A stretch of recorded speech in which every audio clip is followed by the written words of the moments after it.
Napapanahon ngayong mag-uundas ang ating itatampok.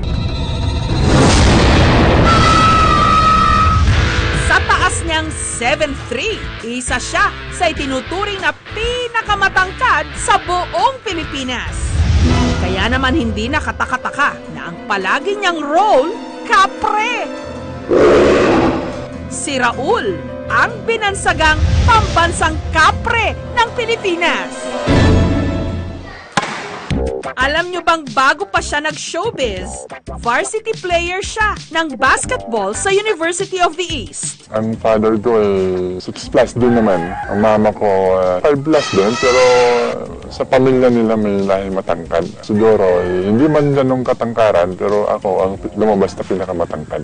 Pero nung minsang nagka-injury sa tuhod, doon na nahinto ang pagbabasketball ni Raul. Binubuli man daw siya dahil sa kanyang height. Buong puso naman siyang tinanggap ng kanyang misis. Nakausap ako ng mga kaibigan ko, bakit daw po siya naging asawa. Eh marami daw naman daw po lalaki. Na-inlove nagawin ko po. Sa kasalukuyan, caretaker si Raul sa isang resort dito sa Laguna. At kung sakali raw na may naghahanap ng makatotohanang gaganap na kapre, huwag nang maghanap kung saan-saan. Tumingala lang sa puno at siguradong nandoon siya naghihintay.